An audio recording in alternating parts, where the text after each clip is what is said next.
Boa tarde, o Sesc Memórias agradece a presença de todos.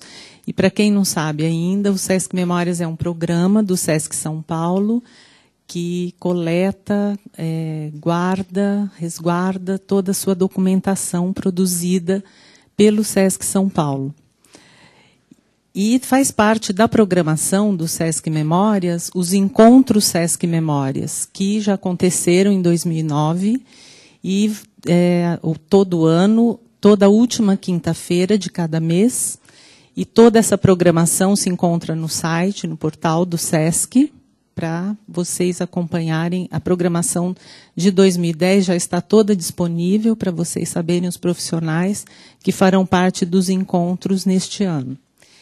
E, dando continuidade à programação de 2010, nós recebemos hoje a professora Silvana Goulart, que é licenciada e mestre em História Social pela Universidade de São Paulo.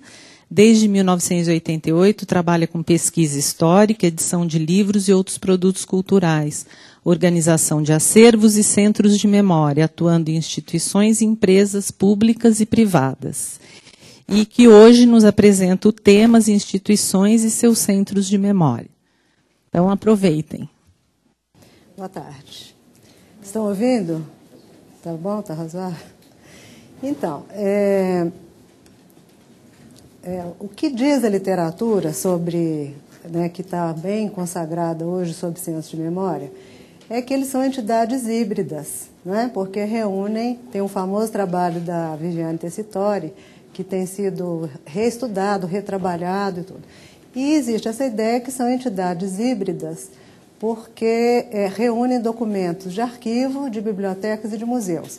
E encontram nisso um problema, porque o tratamento técnico dessa documentação nem sempre é fácil, porque você tem tanto os documentos de arquivo, que são múltiplos, seriados, como os documentos de museu e de biblioteca, que são únicos e tudo. Isso já foi bem trabalhado aqui, inclusive pela Ana Maria Camargo, e eu estou aproveitando dessa facilidade que esses encontros têm de ter um arquivo justamente das outras palestras, porque isso permite a gente dialogar com as outras, porque como elas estão ali, você retoma aquilo e conversa com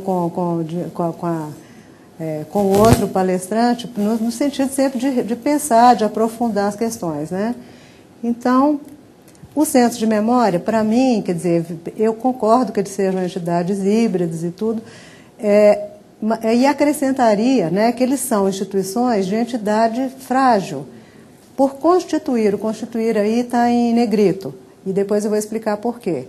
Um acervo proveniente de origem diversas, com muitas lacunas, muitas vezes com lacunas, e abrigando documentos que perderam seu contexto, Apesar de reunir documentos bibliográficos e museográficos, é do arquivo que os centros de memória tiram sua substância. Isso eu acredito firmemente, quer dizer, que um centro de memória, por mais que ele possa ter outros livros, quer dizer, os documentos de arquivo é que vão relatar, porque nós estamos falando aqui de centros de memória de instituições, de empresas, Então, quer dizer, o arquivo, para mim, é a alma do centro de memória.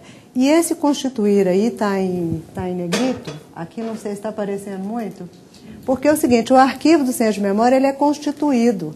Quando se começa a fazer um centro de memória, se vai atrás quer dizer, esse arquivo ele é remontado, O que acontece? Muitas vezes, como é que é um centro de memória em início, É o seguinte, são as imagens, as fotos do marketing, essas imagens têm suportes diversos, tem documentos audiovisuais, também suportes diversos, porque a gente tem o MATIC, a gente tem VHS, a gente tem às vezes formatos maiores e tal.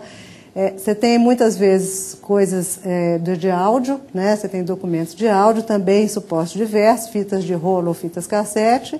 Você tem uma série de troféus de áreas diferentes da empresa e você tem os documentos de história oral. Muitas vezes, quer dizer, os programas de história oral, a coleta de depoimentos com o pessoal da empresa, vem se agregar a essa documentação. Então, em geral, esse é o início de um centro de memória. E é um arquivo constituído, com o que sobrou de uma área, com o que sobrou de outra, que é juntado ali, e aí depois, né, que isso daí, que se salva do incêndio, aquela primeira leva de documentação, a luta, então, por ver, quer dizer, para você retratar aquela empresa, para de fato você estar falando da memória da empresa, o que você vai chamar a mais, como é que você vai constituir um acervo que tenha consistência, né? Bom, o desenho das funções do centro de memória, agora, para que faz um centro de memória? Quer dizer, o desenho das funções, em geral, é feito por cada centro de memória. E é uma tarefa complexa, porque hoje se espera que o centro de memória faça mais do que centralizar a memória. E, na verdade, essa fala aqui hoje é sobre isso, né? Na verdade, centralizar a memória já foi um momento. E eu acho que hoje a gente já está num outro momento desse processo, né?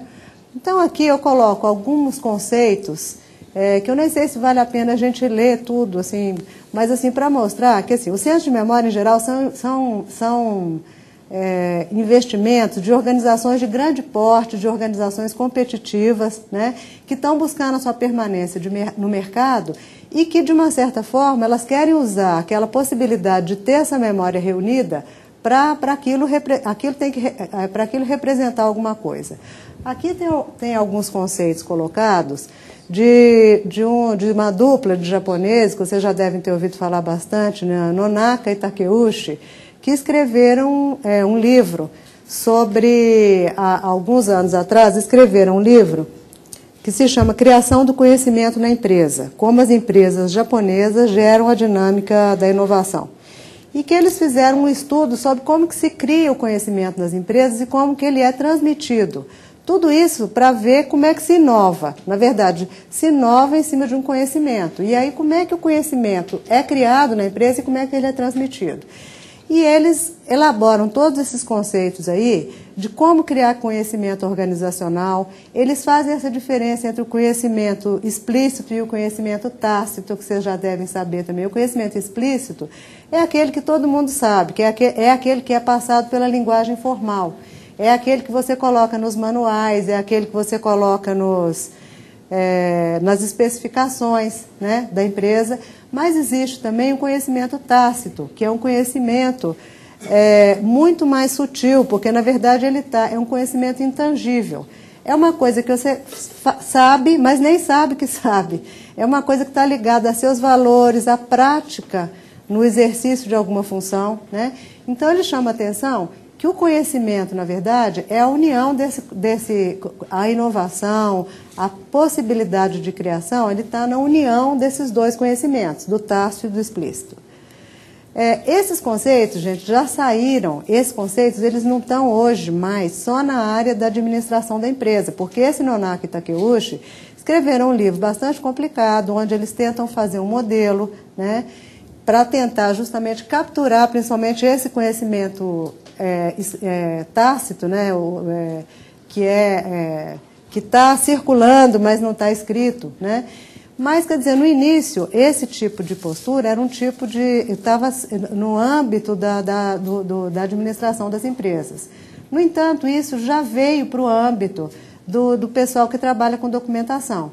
E essas diferenças, quer dizer, essas informações que eu coloquei aí, elas foram extraídas de um curso dado pela Associação dos Arquivistas. Quer dizer, uma documentalista falando para arquivistas. Como que você faz para aplicar isso para poder justamente tratar no centro de memória, tratar os arquivos e tal. Então, por exemplo, ela a professora lá assume diferenças e hierarquizações entre coisas diferentes, entre dado, informação e conhecimento. O dado é uma coisa simples, são observações, né, e organizações que são armazenadas nos bancos de dados. As informações são dados dotados de relevância e propósito, gerenciados através de sistemas e serviços de informação. E o conhecimento já é informação valiosa, que inclui reflexão, síntese, contexto, né? Quer dizer, esses conceitos, eu coloquei essa gradação aqui para mostrar para vocês que eles saíram da área da administração e eles vieram para a área, para a nossa área, para a área de documentação, para para essa que a gente lida. E, enfim, isso é assumido, quer dizer, esses conceitos hoje em dia são assumidos inclusive pelos historiadores. O Peter Burke, que é um historiador que todo mundo deve ter referência, né? Numa jornada de 2009 feita pela Bung, não uma jornada, quando houve um seminário de aniversário dos 15 anos do Centro de Memória da Bung. Ele foi convidado e eu fiquei surpresa de ver que ele assumia esses conceitos também, né? Então ele falou nesse seminário coisas como que a informação é o estágio inicial, depois de processada, criticada e sistematizada, ela evolui para o conhecimento. Quer dizer, ele fala também que há estágios diferentes, né, em relação à informação. Primeiro você tem a preservação e o armazenamento do conhecimento e depois você tem que fazer a transmissão e a gestão desse conhecimento, para depois você chegar na criação. Então, quer dizer, isso para quem trabalha com centro de memória acende umas luzinhas, né? Porque, quer dizer, uma coisa é a fase da reunião dos dados. Depois, quer dizer, se a gente quiser assumir aquela tabela que é também de dois estudiosos ligados à administração da empresa e tudo, eles mostram, quer dizer, depois você já tem o estágio da informação. E depois você tem o estágio do conhecimento, que é a informação elaborada, trabalhada e tal. O Peter Burke fala uma outra coisa que eu achei interessante retomar aqui, porque, na verdade, quando ele fala disso nesse seminário, ele está falando sobre os centros de memória empresariais mesmo. Mas ele fala, então, o seguinte, que para haver inovação, para haver criação, e num mundo como a gente vive hoje, global e bastante complexo, né, você tem que ter instituições, porque essas instituições são facilitadoras de processos, quer dizer, você tem que ter um lugar onde as coisas aconteçam, né? Essas instituições teriam que ser espaços não hierarquizados, porque assim, se você tem um lugar onde você não pode abrir a boca, porque você tem medo do fulano que está acima de você, ou se se você não tem uma liberdade de pensamento, de opinião, de troca de ideia, de discussão, dificilmente isso pode acontecer, né? E depois também, mas ao mesmo tempo você tem que ter tradição, porque a inovação, para que a inovação não ocorra no vazio, a tradição é um lastro. Então, quer dizer, o centro de memória, para mim, eles são vocacionados para serem um desses espaços, não hierarquizados, onde tenha também a tradição, né? E é uma instituição que é facilitadora de processos. Então, a partir desse princípio, achei muito interessante isso, porque a gente pode pensar o nosso centro de memória não só mais como um local de guarda, mas de transmissão de um lugar onde o dado possa se transformar em informação e em conhecimento, e é sobre isso que eu vou tratar. Então, vamos dizer que o cerne do que eu preparei é por aí, né? Bom, as características, agora tem uma série de páginas aqui sobre essas características do centro de memória, onde eu gostaria de discutir algumas coisas. Conforme o balanço dessas palestras, como eu falei que aproveitei para poder dar uma olhada, né?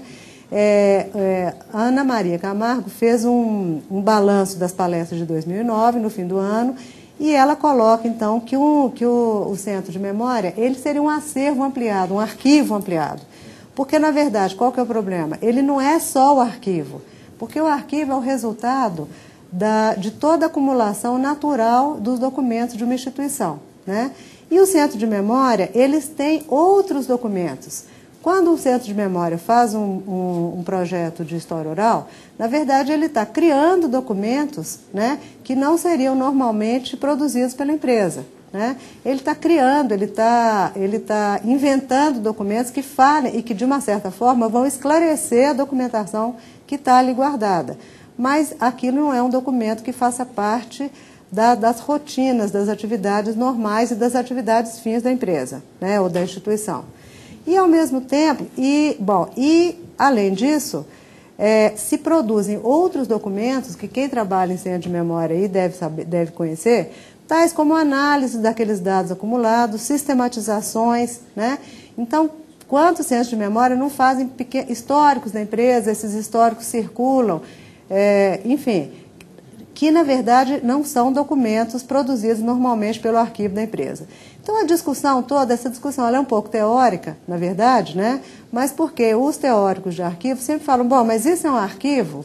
Então, a Ana Maria coloca, ela cria esse conceito de arquivo ampliado, né? Que é um arquivo que tem mais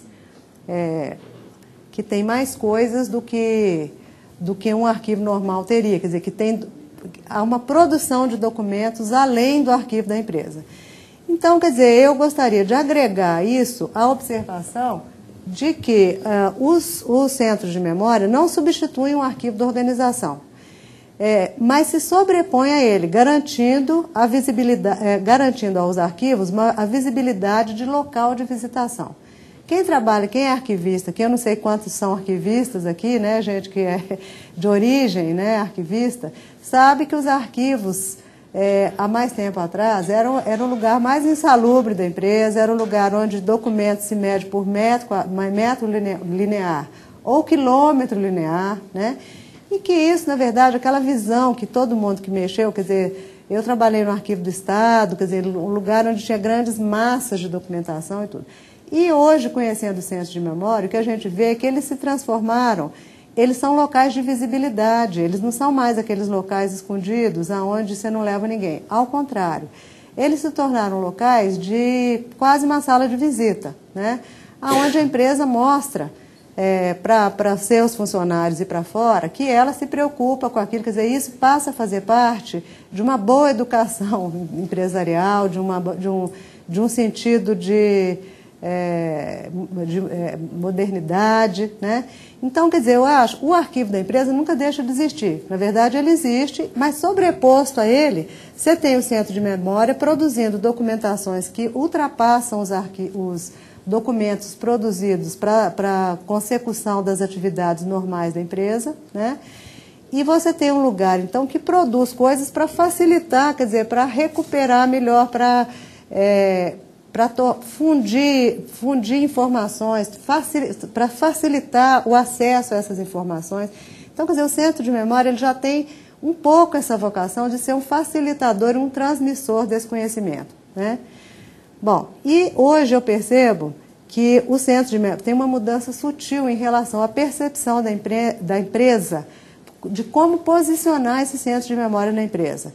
Porque ele muitas vezes ele é alinhado a instituições da empresa, a unidades que estão trabalhando com a responsabilidade social. E mais recentemente ainda, eles estão alinhados com a área da empresa, a unidade da empresa que trabalha com sustentabilidade. Tá? Então, quer dizer, a sustentabilidade seria a preservação do equilíbrio em vários níveis, desde o social até o ambiental.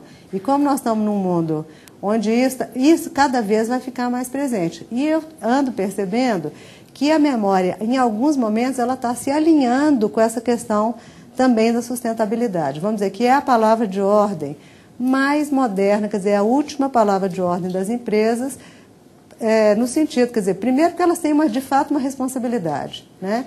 E como vitrine, quer dizer, ela precisa de mostrar também que isso passou a ser uma questão importante para ela.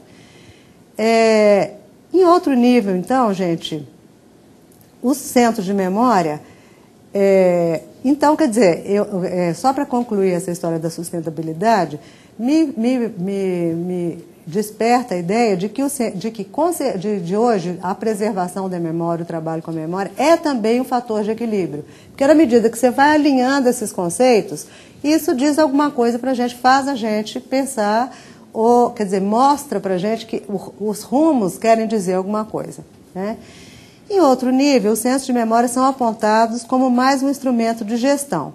E eles se propõem a cumprir esse papel. Então, assim, os gestores do centro de memória, os coordenadores do centro de memória estão sempre muito preocupados. Como auxiliar a empresa no cumprimento de suas funções com as informações que nós temos aqui, né? Quer dizer, a gente começa a juntar um monte de informação que a gente sabe que ela pode circular, deve circular e que, se bem circulada, ela vai facilitar a vida da empresa. Então, assim, hoje esse é um discurso recorrente, mas nem sempre ele é efetivo, né? Hoje eu acho que isso é um começo, né? É um começo de circulação desse discurso, mas eu não sei se esse discurso é tão efetivo assim, tá? Bom, então por que ele não é tão efetivo assim, né? Vamos ver primeiro, ainda sempre dentro dessas características do centro de memória. Primeiro, os acervos que chegam os acervos que chegam no centro de memória, eles são fragmentados, né? Eles são fragmentados por quê?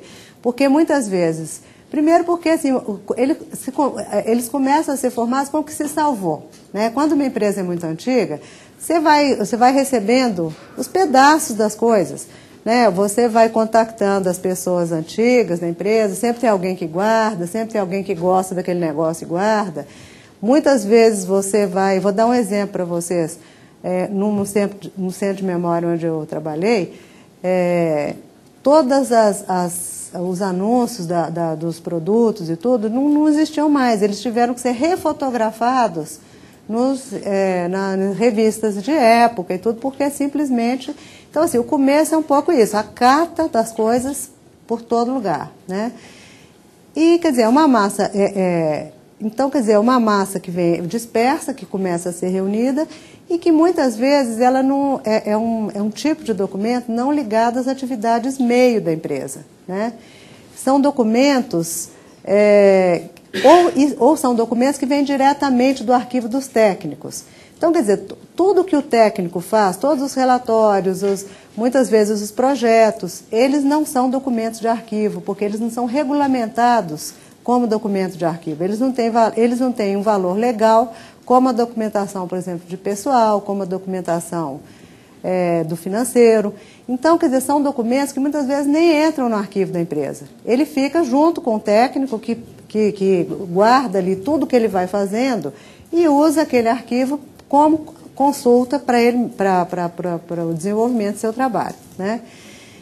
Bom, então, quer dizer, isso daí gera um medo desse arquivo, quer dizer, os centros de memória, muitas vezes, eles têm uma certa fragilidade por causa disso, né? Porque o arquivo da empresa mesmo, por exemplo, um arquivo de pessoal, ele tem guarda por 100 anos, né? Os arquivos que são probatórios de pagamentos, de impostos, não se discute a permanência daqueles documentos lá. Esse arquivo que é fragmentado, que já é formado com a catação do que sobrou, e depois com a documentação técnica que vem diretamente do arquivo dos técnicos, ele não existe uma obrigatoriedade dele ser guardado, né? E o medo é o seguinte, como não tem valor legal, ele é passível de ser desmobilizado pela organização, né? E há ainda também um outro problema, é o seguinte, as empresas não são eternas. Então, muitas vezes, quando acaba uma empresa, o que acontece também com a memória dela? Né? É muito possível que ela se disperse, né? Bom, então isso, vamos dizer, é o lado negro da força, né? É a complicação, você tem lá o seu centro de memória lindo, aí de repente a empresa não quer mais, você tem um gestor que acha que aquilo não tem a menor importância, se desmobiliza, se dispersa, ou a empresa acaba. Mas como nem tudo é o lado negro da força, eu vou dar um exemplo que contraria completamente isso. Porque o que eu acho é o seguinte, que simultaneamente acontecem muitas coisas, né? Você tem, assim, nós estamos falando de centro de memória, entre os centros de memória, mas como na vida, como ela é, você tem coisas que estão, o melhor e o pior, tudo acontecendo ao mesmo tempo. Então, eu vou dar um exemplo que eu acho, que eu vivi, que eu acho muito interessante. O arquivo, quer dizer, eu fiquei muitos anos trabalhando no arquivo do MAP. O famoso arquivo do MAP era, na verdade, uma coleção, né? Porque ele era o produto dos documentos das áreas de propaganda e marketing, né? Então, quer dizer, ele era o retrato das funções de propaganda e marketing da empresa, apesar dele ser chamado sempre de arquivo do MAP, todo mundo conhecia dessa forma. E era um arquivo que ficou muitos anos num andar num escritório ao lado perto do mapping, perto do mapping da Praça Ramos, e ele gerou um livro, uma série de exposições para o mapping e muita pesquisa. Ele foi muito pesquisado, porque quem queria saber de moda, de desenho de objetos, de linguagem publicitária, enfim, foi um arquivo que serviu a muitas teses, a muitos livros e tal. Quando o mapping faliu, o arquivo do mapping entrou para a massa falida do mapping.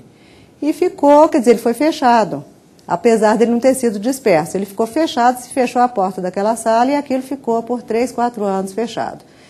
Bom, e aí começou a se fazer um movimento, também por quem já tinha trabalhado lá, para tentar não colocar aquilo na massa falida. Aquilo não era eram documentos, mas não eram documentos, eram documentos históricos, né? Aquilo não ia ajudar, não ia esclarecer, não ia tornar a situação nem melhor nem pior. E o juiz que fez que acompanhou o processo, ele foi convencido de que era uma documentação histórica e esse arquivo foi para o Museu Paulista.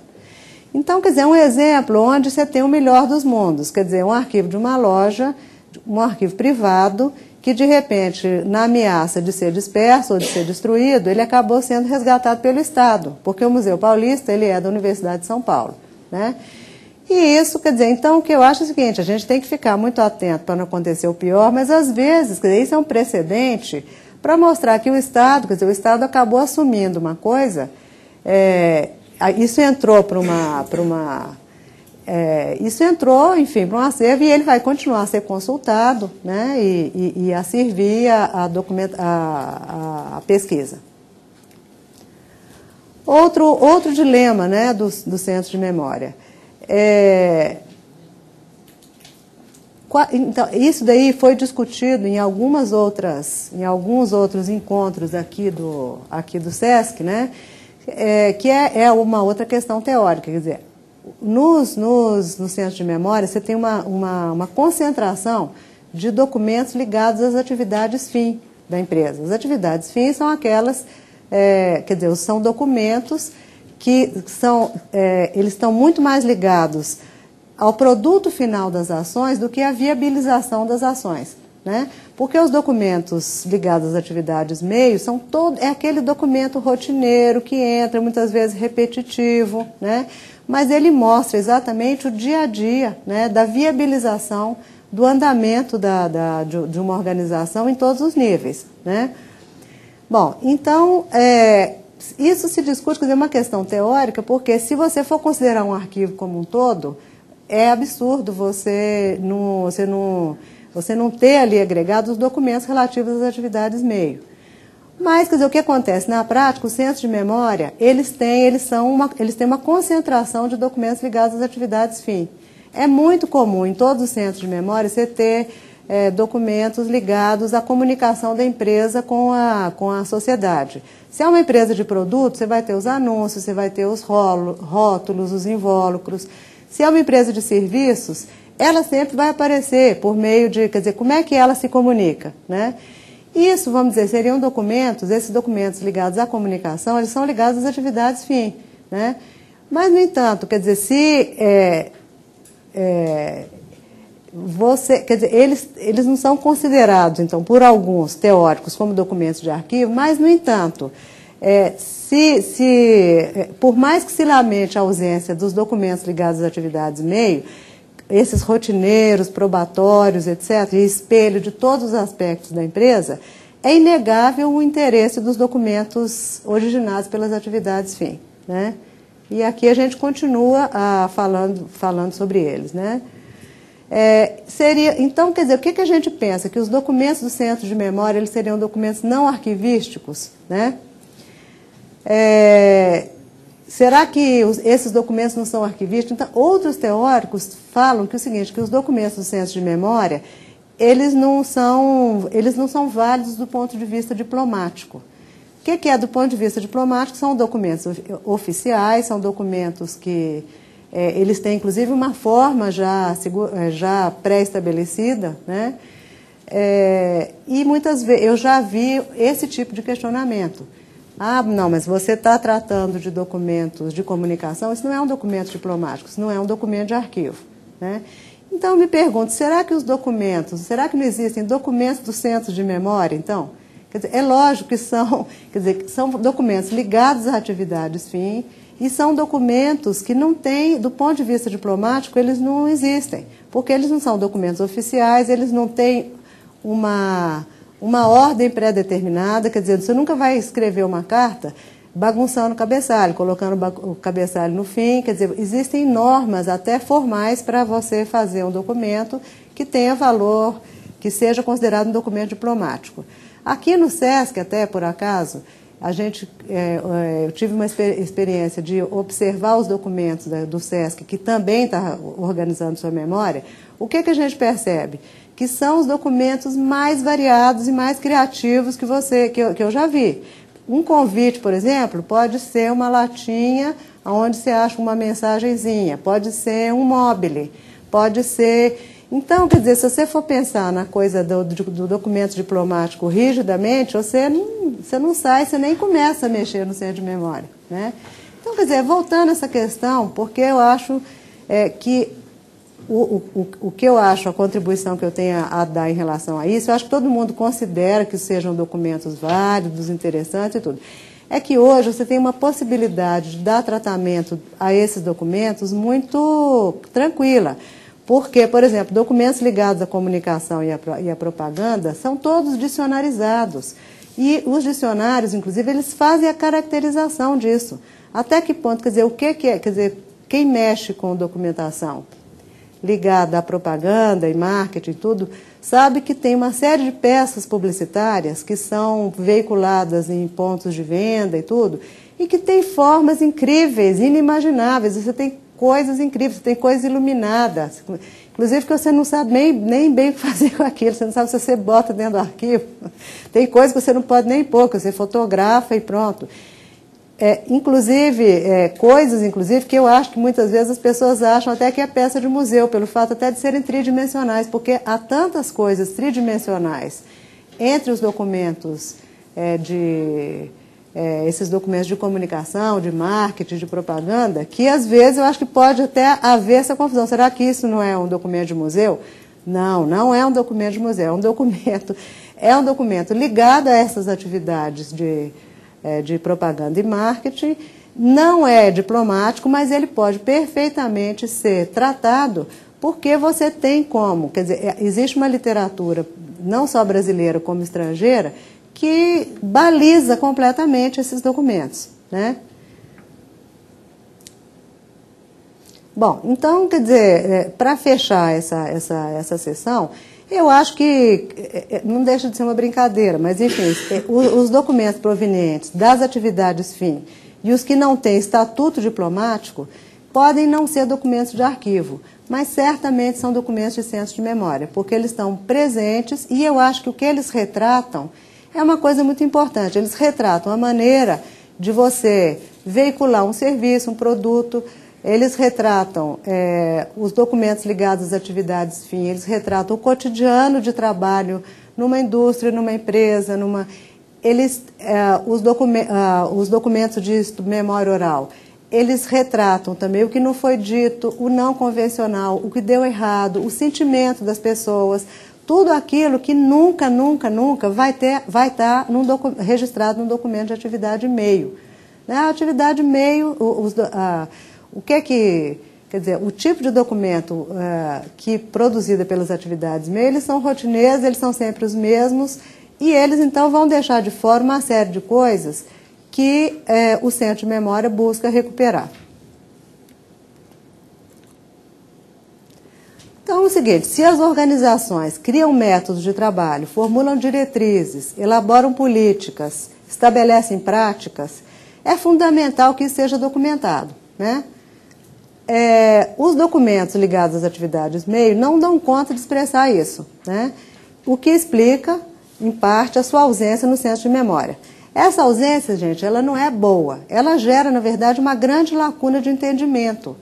Por quê? Na medida em que você tem documentos meio fora de contexto e fora das séries, também, você fica muito na dúvida eu acho que um dilema que eu vejo no centro de memória é o seguinte: isso eu vou guardar, isso eu não vou guardar? Por que essa dúvida eu acho que ela pesa muito? Porque os documentos, muitas vezes, eles estão descontextualizados. E isso, uma das razões por essa perda de contexto é justamente pela ausência dessa seriação que os documentos ligados às atividades meio dão.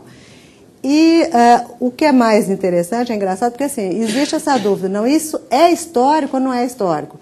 E existe sempre uma demanda da empresa, ou da instituição de guardar os documentos históricos. Poxa, mas o que são os documentos históricos? Se você não sabe qual que é o contexto do documento, como é que você vai saber se ele é histórico ou não? Você só entende o que é um documento se você entende para que ele foi criado, por quem que ele foi criado e para cumprir qual função. Quando se perdeu esse tipo de vínculo com o contexto do documento, você também não sabe se ele é histórico. Não dá para saber, porque não é... ele não está, quer dizer, você intui. E é lógico que à medida que você vai trabalhando e conhecendo a instituição, a empresa, a entidade, aquilo vai começando a fazer um sentido, né? Mas, enfim, eu acho que uma das razões porque às vezes é tão difícil fazer a seleção do que guardar e do que não guardar é por causa disso. É por causa dessa fragmentação e é por causa da ausência dessas séries que te explicam por que aquilo está lá, né? Bom, isso acontece, e só um pequeno comentário, é o seguinte, nas instituições, nas entidades, é sempre difícil convencer as pessoas que o presente é parte do processo histórico, né? E por isso, quer dizer, é difícil a gente convencer a essas entidades que o documento histórico é o que está sendo produzido hoje também, né? E isso também talvez explique o corpo a corpo, que é você fazer com que a entidade deposite o documento, que se cria um fluxo natural de depósito dos documentos que estão sendo produzidos no centro de memória. Porque parece sempre que o documento histórico é sempre muito antigo, quer dizer, isso fica muito casado com o senso comum. A história é aquilo que passou, não é um processo, o que eu estou fazendo hoje não é documento histórico, né? E isso você percebe nas instituições o corpo a corpo, que é você trazer a documentação, você estabelecer uma política e você fazer com que isso seja uma coisa constante.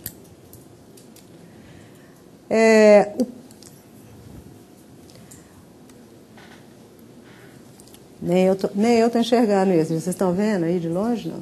Então, vixe Maria. Bom, então, para que o centro de memória armazenem conhecimento, então, voltando àquela história, quer dizer, o centro de memória ele tem que armazenar, fazer circular conhecimento, e não só as informações, os dados e tal. Então, quer dizer, o que precisa, né, para que o centro de memória seja um receptáculo de fato de conhecimento, né? Bom, você pesquisar a história da organização, da marca, da prestação de serviço, né, do projeto, né, para compreender seus nexos e qualificar os documentos que registram os principais momentos, contextos e mudanças da vida da entidade. A primeira coisa é você conhecer muito bem a instituição, né? Depois, você documentar os eventos e as atividades que não gerariam documentos, né? Você perceber o que é importante ali que não gera documento e que não vai gerar nunca, né? E porque isso tem que ser documentado, de uma certa forma. Produzir sínteses de informação contidas em séries documentais. Você tem, às vezes, séries documentais muito grandes, onde você tem uma informação dispersa. Se a empresa não produz um documento síntese daquilo, faz parte, o centro de memória precisa de juntar isso, porque para ele ser consultado, para ele servir a gestão, ele vai ser consultado, ele vai ter que dar uma resposta rápida, né? Então, quer dizer, se esses documentos síntese eles não são costumeiros, eles vão ter que ser produzidos, né? Produzir retrospectivas que reconstituam a trajetória da empresa a partir dos fatos que permitam o entendimento do fluxo das ações no tempo. Dar acessibilidade às informações. Esse dar acessibilidade tem vários níveis. Não só você está pronto para responder alguma coisa, como tentar implantar sistemas. E hoje a tecnologia é super favorável para nós, quer dizer, hoje a gente tem essa possibilidade. Muitas vezes a gente pode dar o acesso direto a muitas coisas, né? Quer dizer, não precisa nem tanto de passar, quer dizer, os bancos de dados, as informações que podem estar na intranet ou na internet, elas já são facilitadoras naturais disso, né? E uma outra possibilidade é recolher os depoimentos dos atores da vida da organização. Isso é uma coisa que é, hoje em dia, já bastante feita, apesar de muitas vezes eu achar que os projetos de história oral eles são muito genéricos, né? Quer dizer, é lógico que quando a empresa começa a pensar na sua memória, a primeira coisa é o seguinte: como é que foi o começo da empresa? Sempre, nunca se escapa disso. A gênese da empresa, o começo, quem fundou, quem sempre vai ter um interesse. Mas depois, às vezes, eu sinto, às vezes, os projetos de memória muito genéricos, muito assim,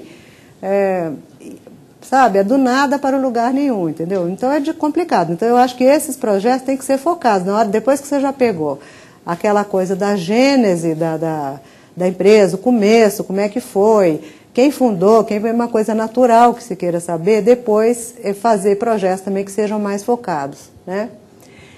Então é o seguinte, se o objetivo é transformar o centro de memória em um instrumento de gestão, eles deverão cada vez mais assumir novas funções. E os documentos que eles produzem serão também documentos do arquivo da organização. Eu acho que essa foi a grande, quer dizer, seria a contribuição que a minha experiência me levou. Quer dizer, quando as pessoas falam, os teóricos, as pessoas, quem trabalha o arquivo, a ideia de arquivo, fala assim, isso não é documento de arquivo, o centro de memória é um arquivo muito fragmentado, ele não tem, quer dizer, ele não reflete. O que eu penso é o seguinte, é que o centro de memória, se ele passa a ser uma instituição vinculada à empresa e está prestando para a empresa esse serviço de ajudar a transmissão do conhecimento, de efetivamente ajudar na gestão, efetivamente, gente, porque eu acho que nós não chegamos lá ainda. Na verdade, ele passa a ser um produtor de documentos também. Então, quer dizer, aquilo é o arquivo da empresa também, porque você tem uma área na empresa cuja função é essa, é ela se preocupar com essa transmissão da informação, com essa transformação, de jogar uma coisa do passado para o presente, de facilitar, de ser um facilitador de circulação desse conhecimento, tá? Então, quer dizer, não que eu estivesse muito preocupada, não que eu acho que isso seja um impasse assim, que deixe ninguém imobilizado, não é isso. Só que, efetivamente, o que eu estou sentindo é isso. Os centros de memória que são mais efetivos, eles já começam a ser parte da organização de uma forma que eles passam a ser úteis, eles deixam de ser aquela vitrine, aquela perfumaria que já foi, né? Há muitos anos atrás, essa coisa de memória era uma coisa muito esquisita, quer dizer, eu lembro que uma vez eu fui falar com uma pessoa ligada a uma fábrica de brinquedos, ia falando da memória, não sei o quê, a pessoa falou comigo assim, se eu quisesse fazer caridade, eu enchia um caminhão de brinquedo e mandava para os orfanatos. Quer dizer, você percebe a falta de compreensão. Ninguém estava falando em caridade, em brinquedo, em orfanato, quer dizer, é a memória daquela atividade para quem fez, para eles mesmos, para quem trabalhou, para nós para a sociedade, porque se o conhecimento é engendrado na sociedade, ele também é devolvido, quer dizer, isso daí tem que circular, né? Enfim, né? Hoje eu acho que isso é uma coisa bem tranquila, nunca, quer dizer, eu adorei o comentário, porque, quer dizer, ele mostra, quer dizer, isso é uma coisa de mais de 20 anos atrás, quer dizer, hoje nunca mais teria esse tipo de confusão, mas hoje a gente tem que partir para uma coisa que é muito mais efetiva, né, também. Bom, as demandas por um centro de memória que auxilia a gestão são cada vez mais pungentes e mais claras. Então, eu vou falar de experiências que eu vi acontecer. É o seguinte, alguns centros de memória hoje estão buscando ajuda para serem reformulados, justamente porque eles sabem que eles podem sair de uma coisa mais, vamos dizer, não é parada que eu queria dizer, de uma situação mais estática para uma situação mais dinâmica. Então, quer dizer, centros de memória constituídos num passado, hoje, buscando, bom, e agora o que nós vamos fazer com isso? Vamos pôr isso para funcionar? Então, isso eu tenho assistido a esse tipo de demanda. E uma outra demanda é o seguinte, alguns centros de memória que quando vão se organizar, no escopo de trabalho deles não é um escopo de trabalho vazio, se não quero fazer um centro de memória, não, já vem uma questão junta. Então, há pouco tempo também tive uma outra experiência, uma empresa pública que quer criar um centro de memória, mas ela quer criar um centro com uma questão. Eles têm mais de 2.000 funcionários.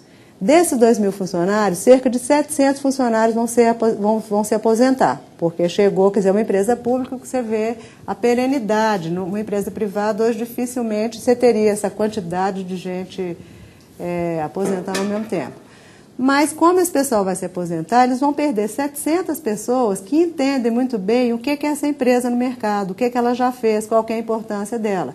E você tem a contrapartida, que é um monte de gente jovem entrando, e que não, quer dizer, que vai perder essa referência, vai perder essas costas quentes dessas pessoas que tinham essa noção, né? Então, o centro de memória dele já tem uma questão, quer dizer, como que a gente vai fazer com que essa experiência, que é intangível, né? Porque uma pessoa que está lá, que conheceu, ela dificilmente você fica falando com o seu colega de trabalho, até porque eu acho que você fica falando, porque no meu tempo, há 30 anos atrás, o risco de você ser um dinossauro é muito grande. Quer dizer, mas assim, é isso, quer dizer, eles vão perder, é uma coisa concreta, não é uma coisa assim, vamos fazer um centro de memória, não. Como é que a gente pode fazer para essa informação que vai ser, para esse tipo de conhecimento que vai ser afastado, poder ficar circulando aqui, né? Acho isso muito interessante, porque não é um genérico mais, tá? É uma coisa mais específica. Bom, então é o seguinte, para fazer esse trabalho aqui hoje, eu tentei procurar algum centro de memória, porque como isso tudo é muito dinâmico, né? Eu fiquei com medo de ficar falando coisas que não estivessem efetivamente acontecendo. E falei com 5 centros de memória. A Bung, que é o mais antigo, é de 94, com a Unilever, com o Itaú Unibanco, com a Gol e com a Camargo Correia. As pessoas foram de uma enorme gentileza comigo e de grande generosidade, porque eu passei uma tarde em cada lugar desse, a gente conversou muito, falou mal dos centros de memória, falou bem, falou mal, chorou as pitangas, falou que fica lá cada um isolado no seu cantinho, e foi excelente, porque assim, para mim, de entender e de perceber isso tudo que eu estou falando, de uma certa forma, é um sumo do que eu percebi. Essa aflição das pessoas para quererem ser muito mais atuantes, né? Então, quer dizer, eu tinha muita informação e tinha muito pouco tempo aqui para poder expor. Então, eu peguei dessas experiências o seguinte: o que cada lugar desses está fazendo nesse sentido de gestão, o que esses lugares estão... Quer dizer, além do maravilhoso trabalho que esse pessoal está fazendo, de juntar, primeiro juntou aqueles caquinhos, limpou os documentos todos, fez aquela catequese toda com o pessoal da empresa, que tem que ser... Enfim, essa luta, né, que todo mundo aqui deve, ou na tangente ou menos na tangente, mexer com isso, sabe como é. Mas assim, então eu peguei esse foco da questão da gestão. Então, assim, o Centro de Memória da Bung, que foi criado em 94, primeiro vinculado à Diretoria de Assuntos Corporativos e passou em 97 à Fundação Bung, quando o diretor da Diretoria de Assuntos Corporativos assumiu essa área, né? Se eu estiver falando qualquer besteira, a pessoa me corrija da Bung. Então, é o seguinte, eu coloquei a missão centrada em 3 focos principais: a preservação da memória empresarial, a memória como ferramenta de gestão, a humanização das relações da empresa com a sociedade e dos servidores com a empresa, né? E vocês veem que até na missão a gente já tem essa questão aí a memória como ferramenta de gestão. E o que eu percebi é o seguinte: o trabalho da Bung, ele está alinhado com a fundação, né? E que tem um foco na educação. Então, quer dizer, tem um entendimento na Bung muito grande em relação ao seguinte, ao que serve, assim, para que serve o Centro de Memória? Eles têm uma visão muito ampla, né? Tanto que eles pensam no Centro de Memória como como um ente, uma entidade que legitime a relação entre a empresa e a sociedade, né? Eu acho que é um tipo de posição que tem muito a ver com essa posição do Centro de Memória ligado à Fundação.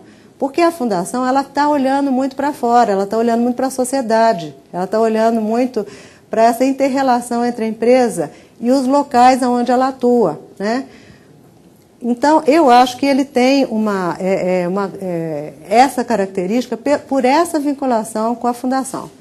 Então, quer dizer, a gente percebe aqui legitimador da relação entre empresa e sociedade como criador de ferramentas de avaliação do impacto das ações empresariais no meio onde atua e de avaliação de procedimentos industriais, comerciais e de relação humana. É muito interessante, porque não é comum, quer dizer, é uma característica bem dessa instituição. E o Centro da BUNG, todo mundo sabe, que promove jornadas culturais na capital, inicialmente na capital desde 2004, agora também por todo o Brasil. O que eu acho que reflete também é essa coisa de ser uma fundação, de estar preocupado com o entorno, né? Então, quer dizer, eles investem nisso, isso tem um custo para a empresa, é feito gratuitamente, aliás, como o SESC, né, que também tem essa iniciativa, que também tem muito a ver com o perfil do SESC, né, porque essa não é a realidade da maioria dos centros, né. E eles produzem cadernos de pesquisa também, que são coisas que eles estão, coisas do conhecimento deles que eles já estão jogando para fora. Então, a conversa com a Marilúcia, na conversa com a Marilúcia, ela falou que muitas dos atendimentos que eles fazem hoje, se faz já via os cadernos de pesquisa, né? Porque já tem uma bibliografia preparada, não sei, que já está sendo jogado para fora e que então satisfaz a pesquisa e até diminui esse atendimento, esse bate-bola que o pesquisador faz com a empresa. Eles têm 400 atendimentos anuais, dividido meio a meio entre clientes internos e externos. Bom, a Unilever iniciou em 99, vinculada à comunicação corporativa, e desde sempre está nessa área, né?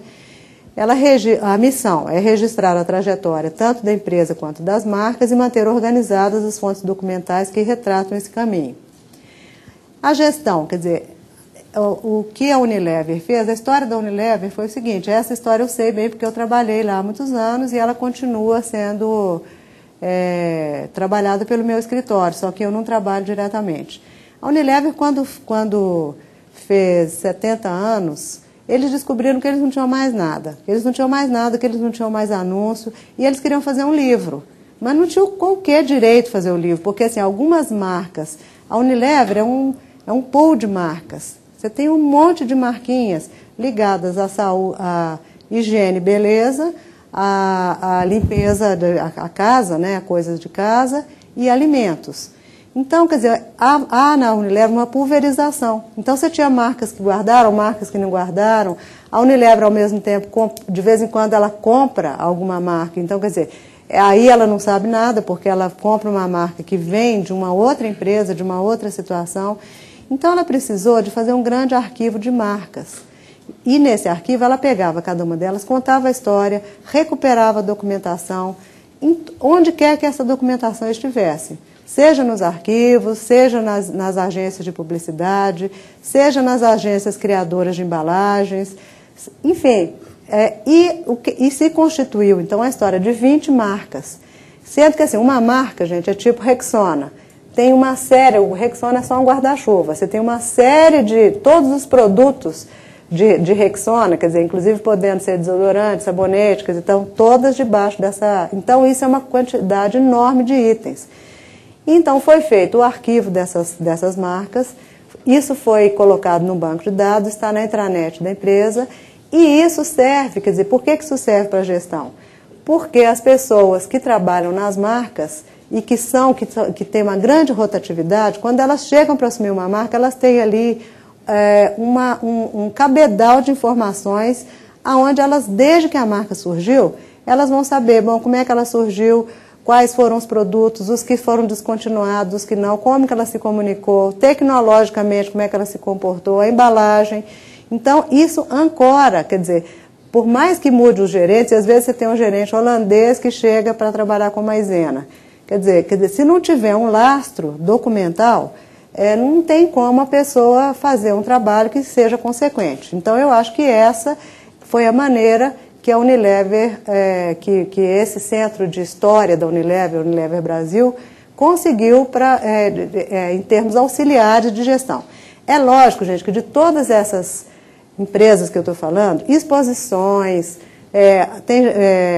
livros, isso todo mundo faz. Isso é uma coisa que está sendo feita, isso é uma coisa que hoje já é normal. Inclusive nos lugares que você vai, muitas vezes você tem belas exposições, você tem coisas bonitas para ver e tudo. Então isso é o que já vem sendo feito há algum tempo. Bom, aí nós temos o Centro de Documentação e Memória da Gol Linhas Aéreas. O arquivo da Gol, gente, é o arquivo que todo arquivista pediu para Deus. Porque o que acontece? Lá não tem fragmentação, não tem nada dessas coisas que a gente está falando aí. Porque lá o Centro de Documentação e Memória, ele tem o documento desde que ele entra no protocolo. Na verdade, ali é um arquivo central.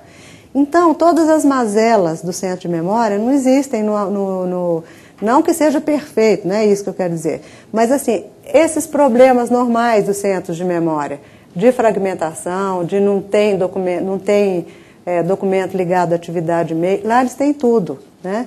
Então, tanto que é um centro de memória que foge muito, eu estou falando centro de memória, mas o nome legal o nome que está certo é o que está escrito aí. Por quê, gente? Porque o pessoal cuida de tudo, né? O documento, quando ele vai para a memória, ele já entrou no protocolo, ele já rodou, o pessoal que trabalha lá sabe onde que ele está tramitando, de repente já perguntaram por ele, enquanto ele era arquivo corrente, ele foi historiado, ele já foi para o intermediário e ele já acabou na memória.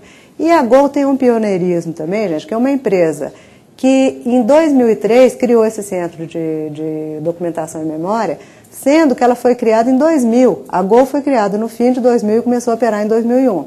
Então, de fato, é uma empresa que nesse ponto decidiu ser modelo, ela decidiu criar a memória antes, quando ela estava começando a ser feita. Então, para eles não serve essa coisa de que a história é o que está sendo feito hoje. Eles sabem disso e eles fizeram a coisa como manda o figurino. O perfil do centro de memória deles é diferente porque eles têm 18 funcionários, porque são funcionários que estão envolvidos com todas as tarefas vinculadas ao documento, desde a entrada do documento na empresa até o momento em que ele vai virar permanente. Nem todos viram, lógico, mas assim, a avaliação aí, ela deve ser muito mais fácil, eu imagino que seja mais fácil, porque a pessoa sabe exatamente o que é aquilo. Então a pessoa olha para aquilo e fala, para que eu vou guardar isso? E joga fora, sem problema, porque ela sabe exatamente o que foi feito para quê, para servir a qual função, a qual atividade, né? Bom, eles têm consultas, quer dizer, o arquivo que dá para sentir é o seguinte, é que a parte de memória, quer dizer, a missão para o pessoal que trabalha lá, a missão da memória é produzir informações, né? E assim, tem uma fala da Clarissa que é muito interessante, que eu até coloquei aqui, olha, até porque se tivermos que ficar fazendo pesquisa em um vasto mundo de coisas, a qualquer solicitação, se não temos nossos instrumentos, nossos produtos de pesquisa, não damos conta. O problema dela é um pouco o contrário, ela tem que cuidar da documentação corrente, que nem louca, né? Porque lá está lá o pessoal, cadê isso, cadê aquilo? Nossa, é o relatório, cadê o documento? Fulano perdeu um documento, onde que está? E, enfim, então, quer dizer, e a memória, como a Gol é nova, então vamos dizer que a memória, quer dizer, ela sabe muito bem o que está na memória, mas mesmo assim, ela tem que produzir aqueles documentos sobre os quais eu me referi. Sabe aquelas sínteses, aquelas coisas, o que eu chamei de documentos de centro de memória? Aqueles documentos que não são produzidos para a consecução das atividades meio e fim da empresa, mas que são produzidos sim, porque o centro de memória não pode ter informações perdidas, assim. Facilita muito mais se ela tiver feito um conjunto, né, aonde ela já sabe o que as pessoas de fora vêm buscar, o que o estudante de marketing vem buscar, o que o estudante de administração da empresa vem buscar. Então, de uma certa forma, existe um preparo disso para poder facilitar, né? O Itaú Unibanco é um centro de memória que foi inaugurado em 2003,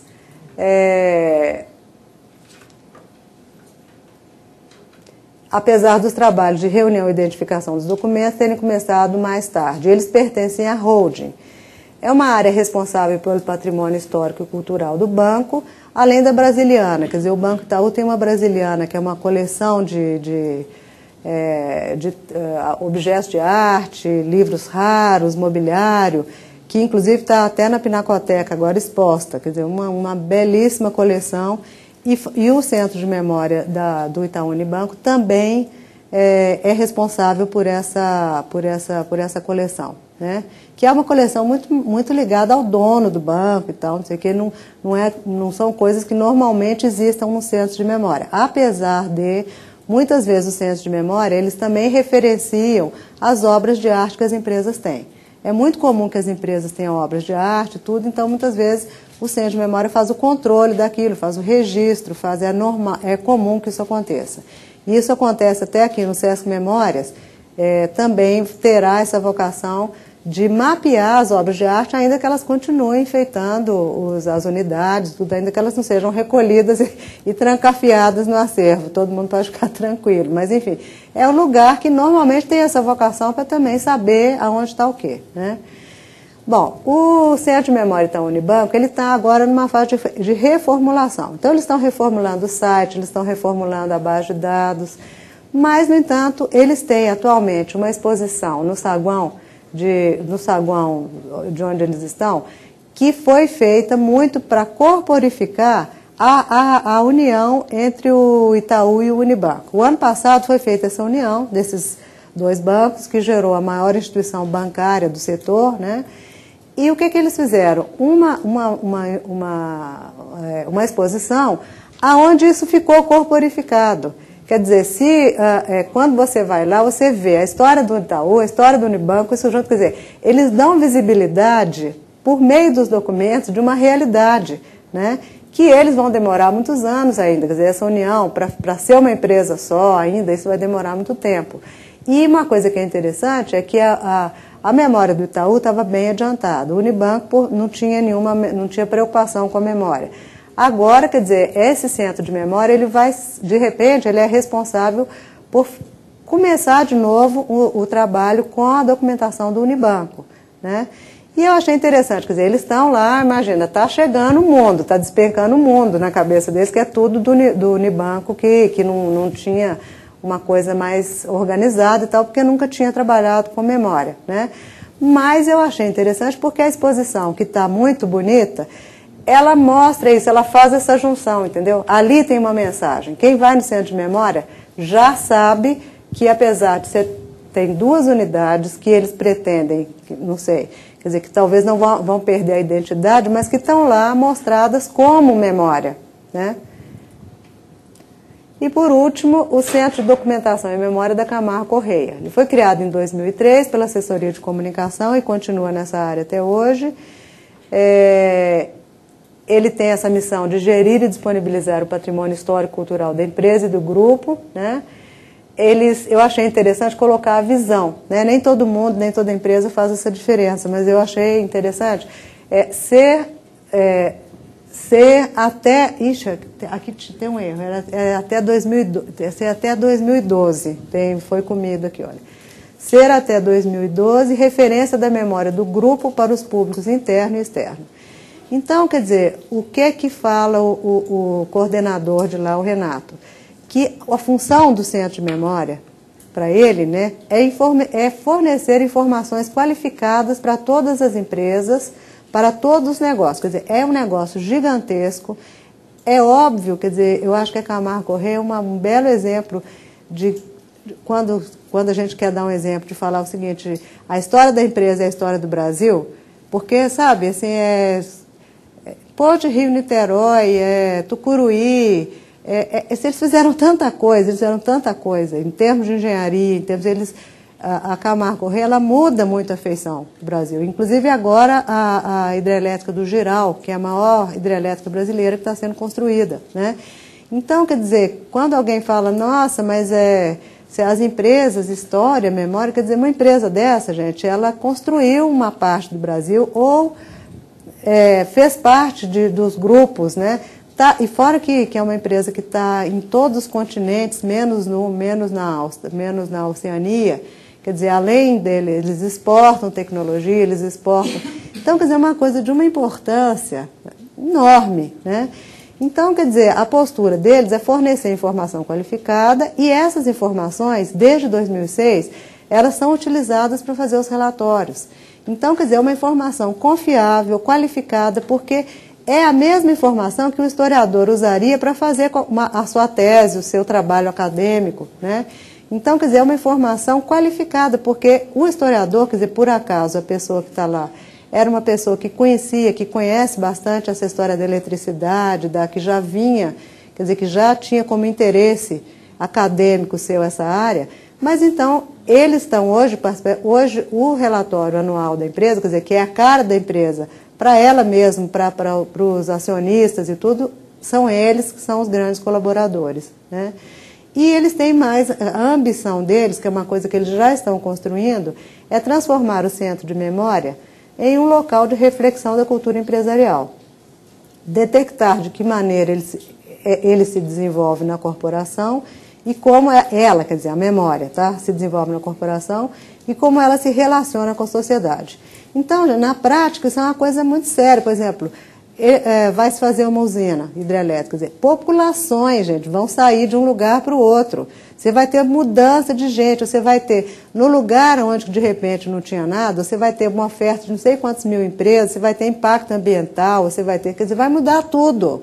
Então, se você tem um centro de memória, esse centro de memória deveria ser capaz de registrar isso, sabe? Porque assim, não é de registrar o processo, não é só o retrato, eu era assim e fiquei assim, entendeu? Está acontecendo lá, num lugar como esse, é um laboratório a céu aberto, né? E o centro de memória, ele não vai ficar só recebendo o papel que alguém manda, quer dizer, é lógico que isso depende da vontade política da empresa, gente, não é só o administrador, as pessoas que mexem com isso estão carecas de saber, elas são super entusiasmadas, né? Mas é que, assim, se o centro de memória for ocupar esse lugar, num caso desse, é isso que ele tem que fazer, né? Bom, eu não sei, eu espero que eu tenha refletido, quer dizer, lógico, isso que tudo que eu falei a respeito desse centro de memória também é a minha visão. Eu espero que eu não tenha falado nenhum absurdo.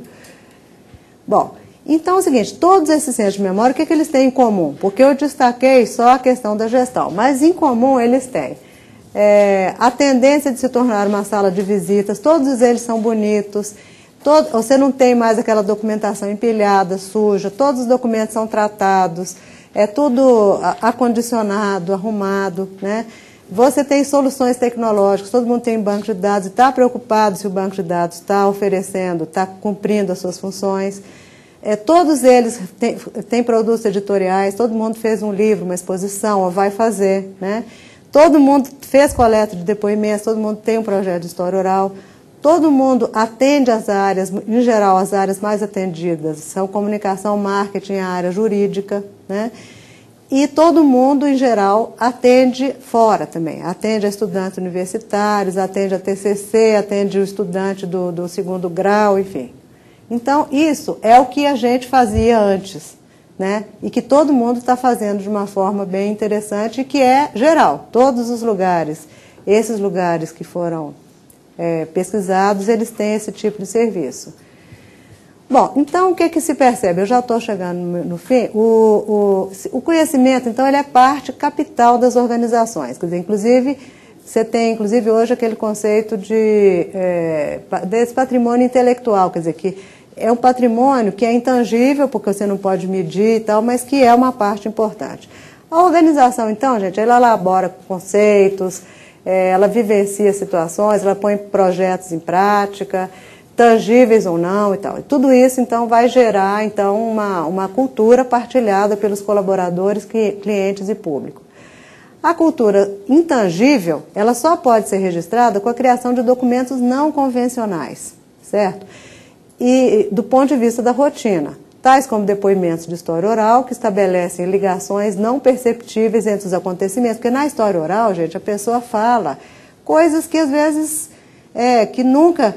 Eu fiz uma entrevista uma vez, há muitos anos atrás, no Centro de Memória da Cacique. O entrevistado falou para mim o seguinte, naquela época a gente apanhava dinheiro com a pá. Quer dizer, nunca eu posso olhar toda a documentação da empresa que eu vou ver isso e isso vai ter tanto sangue, tanta carne, tanto interesse quanto isso. Por que ele falava isso? É lógico, assim, no início das empresas de café solúvel, a matéria-prima que as empresas usavam ela era de graça, porque era jogado fora o resto do café, o café que estava quebrado, o café que estava... Então, é lógico que eles apanhavam o dinheiro com a pá. Não é porque ninguém vai sair correndo daqui para montar a empresa de café solúvel, porque isso foi no começo.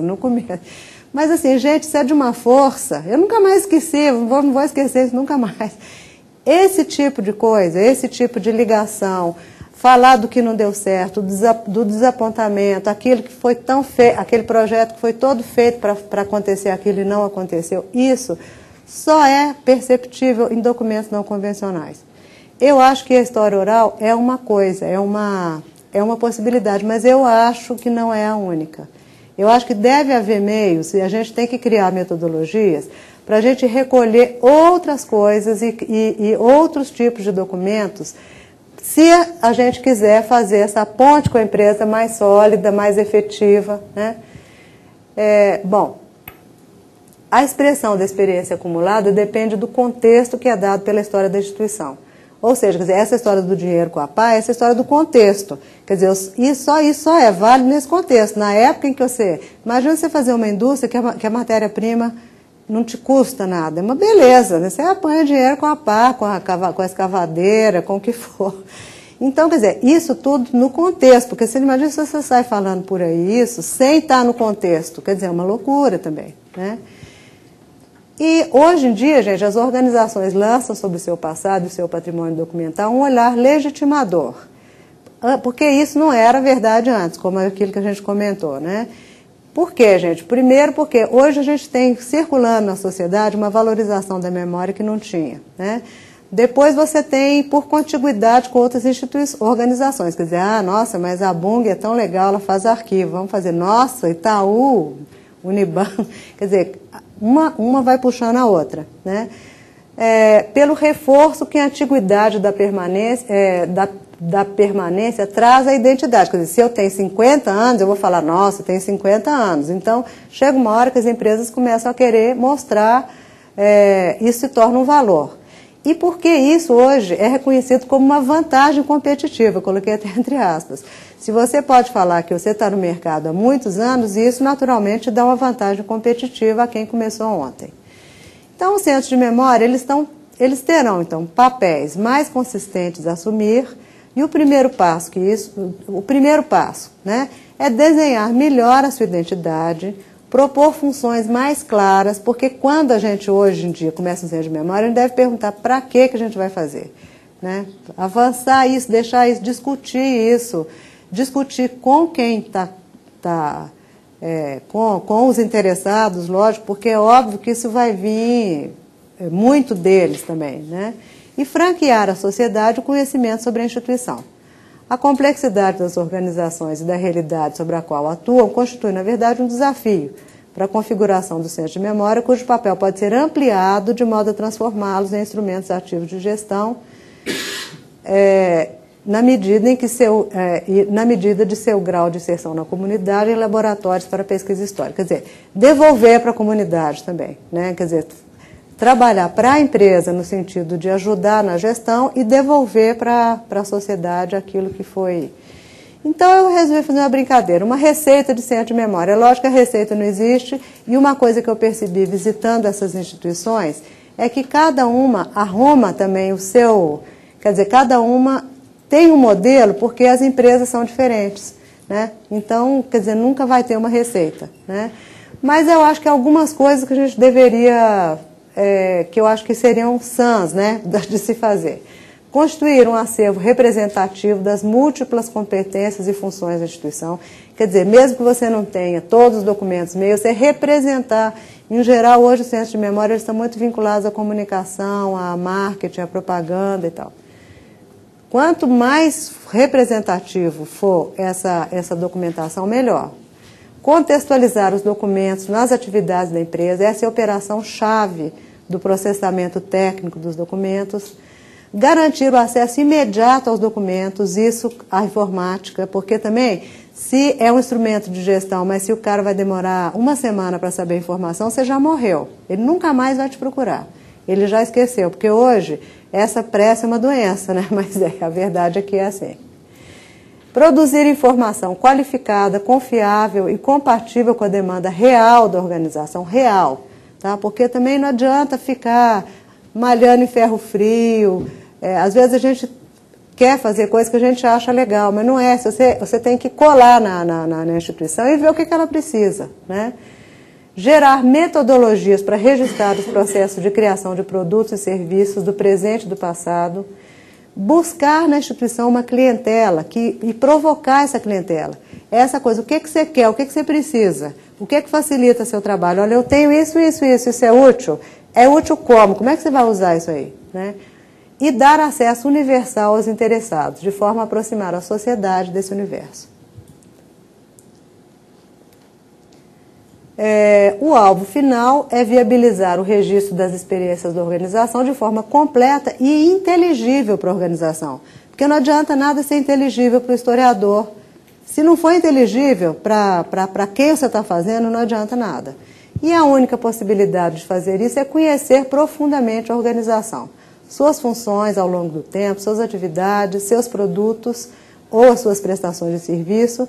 Tudo isso dentro do seu contexto de atuação no mercado e na sociedade. Porque é lógico que você tem que estar o tempo todo vendo isso dentro de uma história de um país, de uma região, de um setor, né?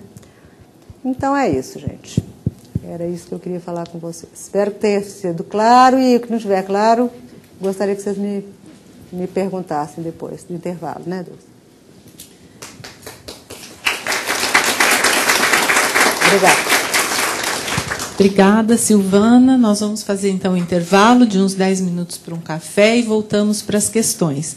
E já gostaria de lembrá-los que a nossa próxima palestra, dia 27 de maio, também às 16 horas, uma quinta-feira, com o profissional Sérgio Burghi, que vai nos falar das técnicas e práticas de conservação de acervos fotográficos, novas tendências e materiais. Obrigada e até depois do intervalo. Bem, então voltamos e chegaram algumas questões pela internet que eu queria passar para a professora Silvana e depois eu abro para se alguém mais do público quiser fazer alguma pergunta. Então, a primeira questão é, diferente dos arquivos, os centros de memória não têm um fluxo natural de acumulação de documentos.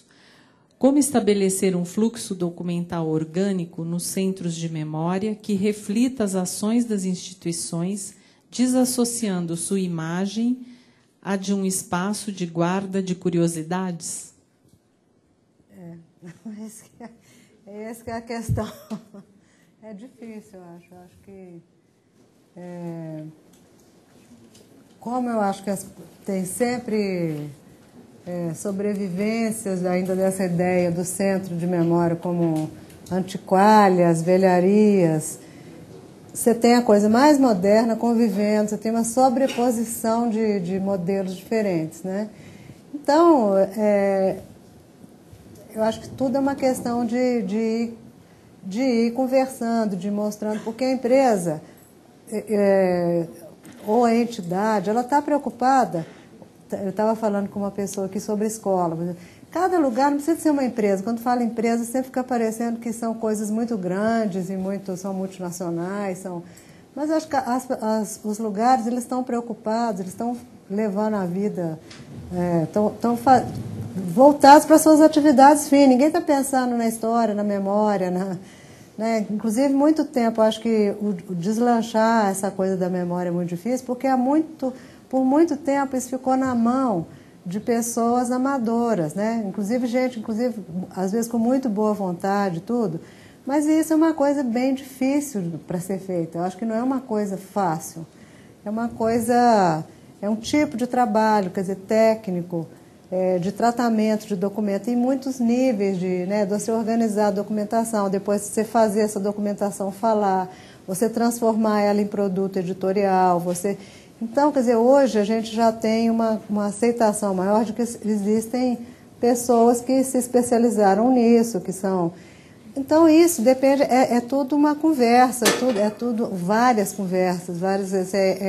E eu acho que na medida em que o trabalho aparece, ele vai aparecendo, fica mais fácil também das pessoas entenderem que tem que ter, quanto melhor, quanto mais for representado, quanto mais todas as atividades, todos os eventos estiverem ali representados, mais você tem uma coisa orgânica, integral, mais você sai dessa plataforma de gabinete de curiosidades, ainda bem que não é aquele gabinete dos horrores, né? Porque às vezes até é também, né? Eu acho que é a prática mesmo, acho que não tem uma...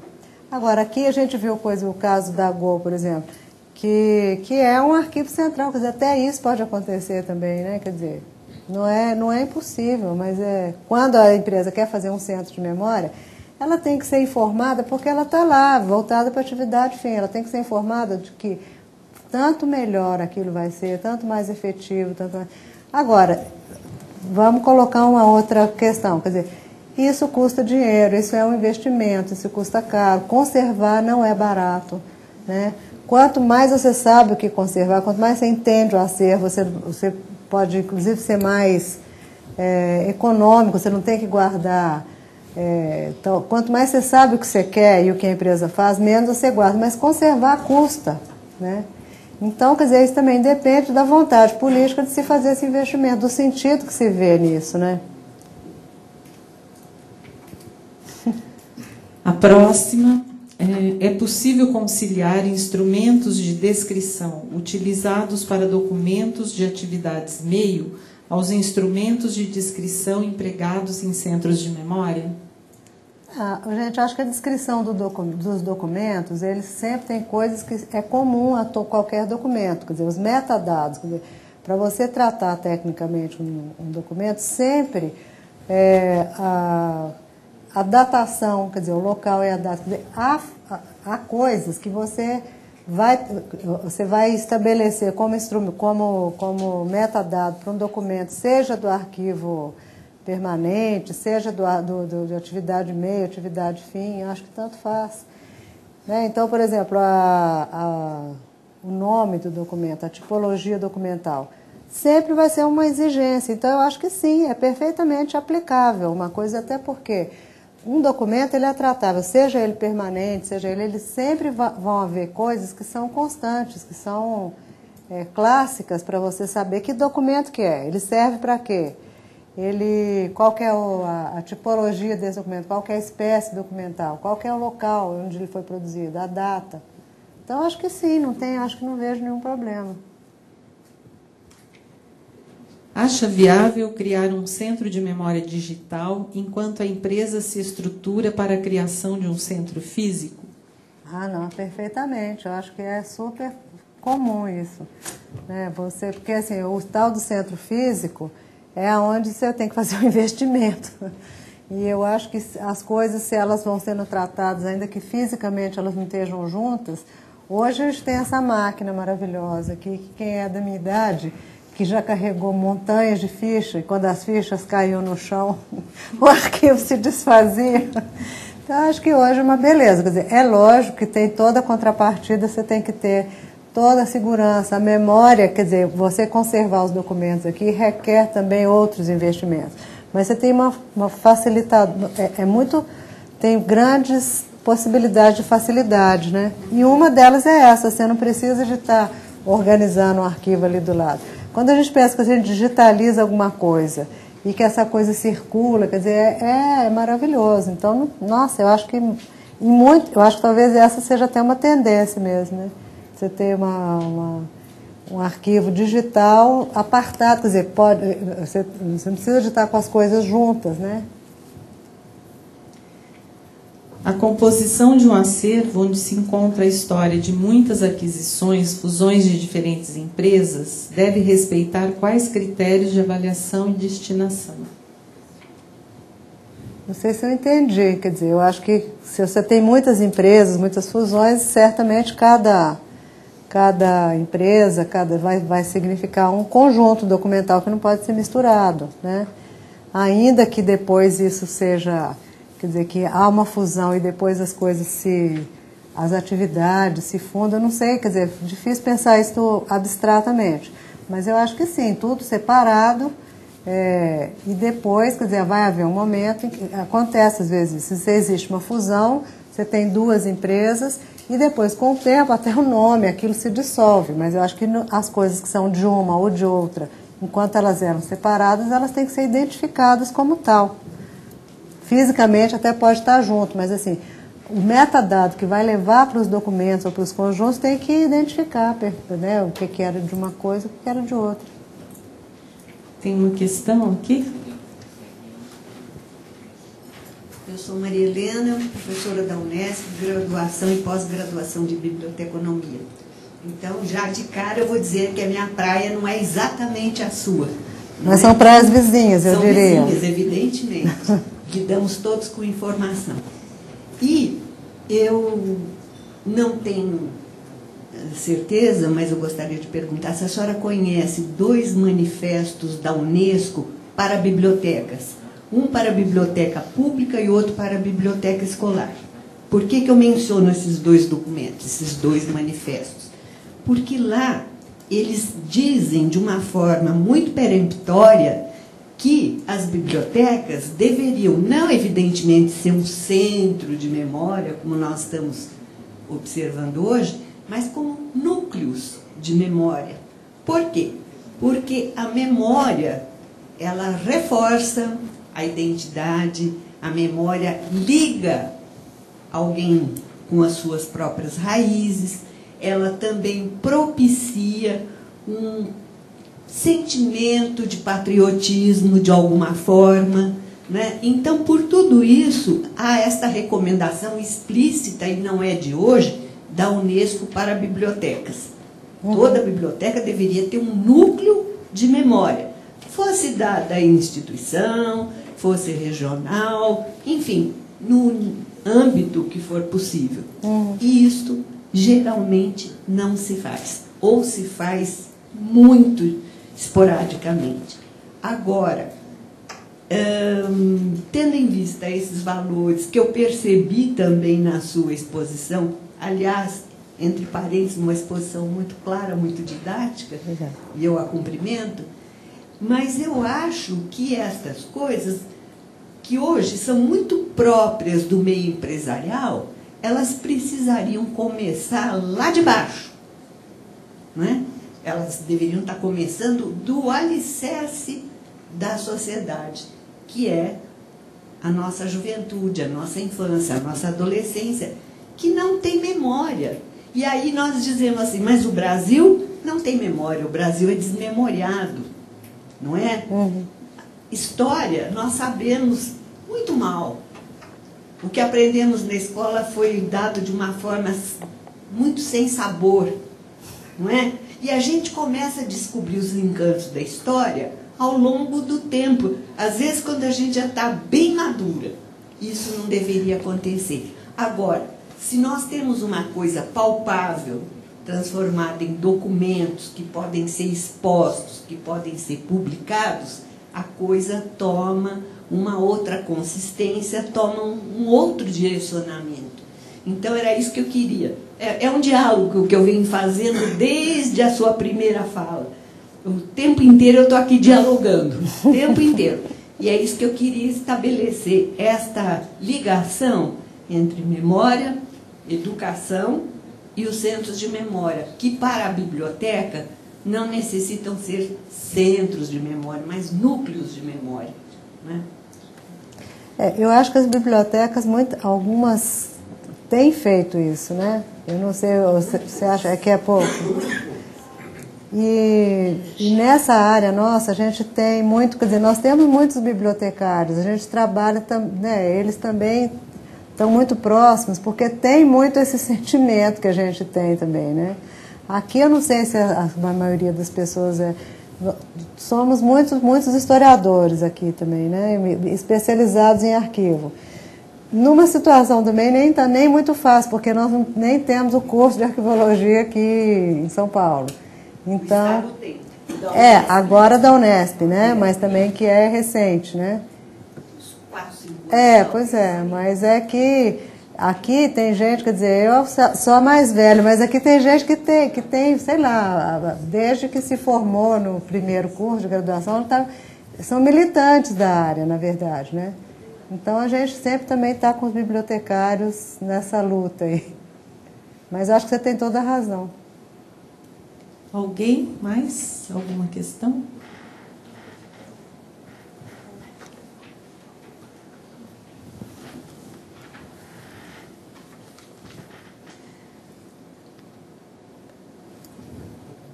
Muitos profissionais se sentem dificuldade em atuar nos processos de gestão institucional envolvidos no trabalho dentro das empresas.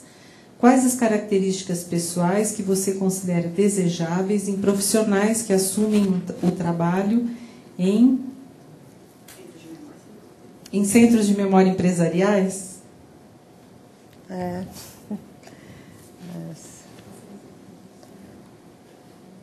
Eu estava até falando nessa coisa da formação, né? Isso daí já começa a ser um problema, porque, quer dizer, o historiador, quando ele não foi despertado por essa coisa da documentação, ele se sente, às vezes, porque às vezes a atividade do arquivista parece que é uma coisa menor, né? Muitas vezes o que eu acho pior é que tem uma confusão entre a pesquisa e a atividade do arquivista, que são coisas diferentes, né? Agora, o que eu tenho visto é uma coisa tão interessante, às vezes eu tenho trabalhado com historiadores que estão, inclusive, ativos, porque estão fazendo pesquisa, estão fazendo pós-graduação e tal. O pessoal fala, depois que eu comecei a trabalhar com documento, eu comecei a entender muito mais as fontes, qual que é o sentido das fontes, né? Porque como arquivista, o tempo todo você está ligado para quem que fez, para que serviu aquele documento, qual que é a função e tudo. Eu acho que tinha que ser um mix, né, de historiador, de arquivista, e eu acho que essa curiosidade, eu acho que essa coisa de tentar abordar a empresa e tudo, talvez isso exija também um profissional, não é aquela pessoa que é chamada, é a pessoa que tem que ir até o cliente, né, eu acho, e sacudir, e é esse corpo a corpo para pegar a documentação, eu não acho fácil. Eu acho que a pessoa tem que ter tantas qualidades, né? Mas... Mais uma questão? Olá, meu nome é Ula, eu coordeno o Centro de Documentação da Odebrecht e queria te fazer uma pergunta relativa a uma colocação que você fez.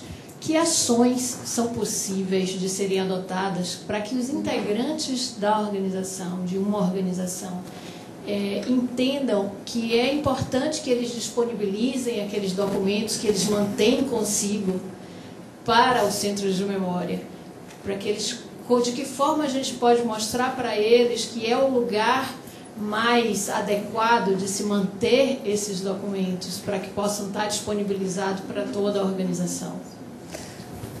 Pois é um processo, né? Eu acho que eu fiquei muito surpresa quando eu vi que até na Gol, onde é um arquivo, onde, quer dizer, é um arquivo central e tudo, mas há documentos que não são recolhidos ao arquivo e que o pessoal, as pessoas que trabalham lá, sabem que são documentos de valor permanente ou que têm informações que os outros documentos lá não cobrem.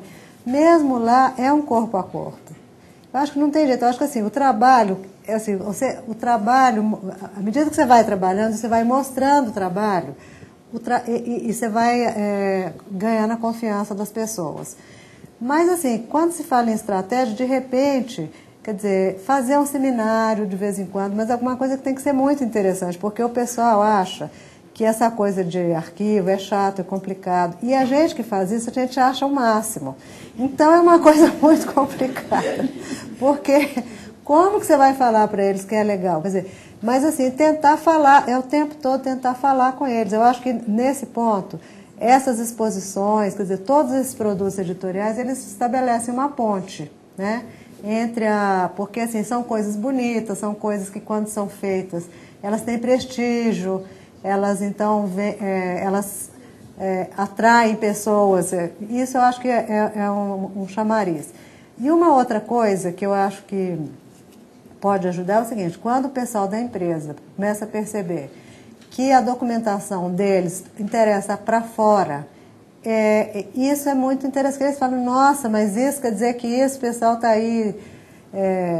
Então, quer dizer, eu estava pensando uma coisa que eu estou disposta a fazer nos trabalhos que eu faço, e eu estou propondo para as pessoas também, que é o seguinte: existe uma série de revistas de história, revistas virtuais, fora do Brasil, inclusive, portuguesas, e tem do CNPq. Quer dizer, a gente começar, cada um com seu centro de memória, mandar para eles assim, coisas que, assim, o que tem no meu centro de memória, né? Porque assim, você percebe que no mundo acadêmico as pessoas muitas vezes falam do andamento das pesquisas, falam de fontes, falam de...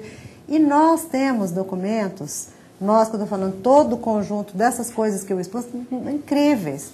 Então eu acho que a gente deveria tentar arrombar a porta fora, porque muitas vezes o que vem de fora, ele é mais bonito do que o que está lá dentro. É o santo de casa, que faz poucos milagres, mas eu acho que a gente faz muitos milagres. Porque eu acho muito difícil esse dia a dia nosso, ele é muito cansativo, porque você tem que convencer o pessoal. Então o pessoal sempre fala, as meninas do arquivo, sempre tem muita mulher, né? As meninas, e aquelas meninas é aquela mulherada de desvario, né? Que fica atrás da papelada. Mas eu acho que quando você busca fora, o público de fora, sempre causa um impacto, né? Então, é isso. Eu tenho muita vontade, até comentei com as pessoas com as quais eu visitei, que eu ia começar a fazer isso, que quando escrevesse alguma coisa, ia mandar para eles, para a gente ver, porque se a gente começa a aparecer nas revistas, o pessoal das instituições universitárias, do mundo acadêmico, vem procurar a gente. Eles também têm um certo preconceito, então o problema tem que arrombar lá também. Porque eu acho que muitas vezes as pessoas não sabem o que tem isso. Porque, na verdade, eu acho que só a partir de uns anos para cá também é que existe um cabedal de informação, é que existe um conjunto, vamos dizer, mais consistente, né? Porque antes era tudo muito fiapo de coisa, né? Agora não. Então eu acho que a gente tem que começar também a querer aparecer lá fora, para ver se a gente faz sucesso dentro de casa. Eu acho que uma coisa bem legal que eu tenho visto também é o seguinte: fazer visitas técnicas no acervo. Isso é parte do escopo do trabalho. Então, aí o pessoal da empresa fica sabendo que hoje vem a pessoa da memória da Bung, da memória da Gol, do Unilever. Isso, sabe? O pessoal fala, como? Mas o que a Unilever está aqui? Entende? Porque é isso, na verdade, a coisa de fora, ela sempre chama muita atenção. Eu acho que é meio isso. Achar quem gosta de história na empresa, de preferência alguém importante, e ver se arruma os aliados, né? Nós temos tempo apenas para mais uma questão. Você?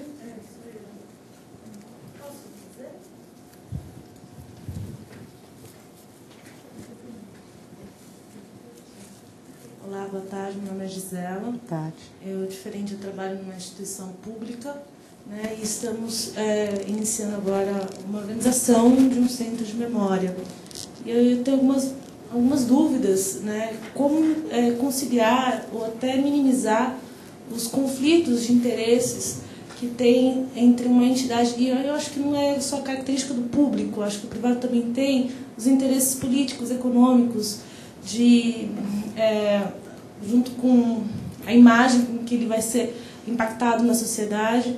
E como esses exemplos que você deu aí de empresas que têm toda uma preocupação claramente de crescimento econômico, como é que elas conseguiram atuar junto com as responsabilidades do próprio historiador, com a memória, com a verossimilhança das verdades, enfim, que fosse o que esconde, o que guarda, o que joga fora, o que despreza.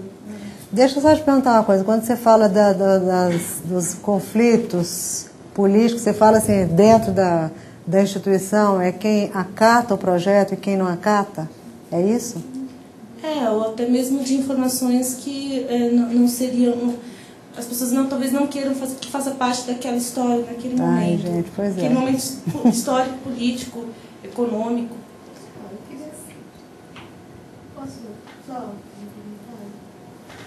Bom, eu sou do Instituto Biológico, sou pesquisadora da área de museologia e história da ciência, né? E atualmente, também sou uma instituição pública, fui desviada para o sistema de gerente da gestão de qualidade. E isso daí você cria uma política, todo o sistema de gestão da qualidade. E eu vi, assim, comentários com o consultor, que a gente vive no momento agora de implantação do sistema da qualidade. E nós estamos falando aqui da nossa experiência com essa implantação. Foi uma forma de aquisição de documentos que a gente não tem, mesmo tentando sensibilizar os colegas, a gente não tinha acesso. Após isso a gente conseguiu. A outra coisa, parece tão moderna, e o pessoal fala em operação de descarte de documentos e a gente perder a memória, mas não.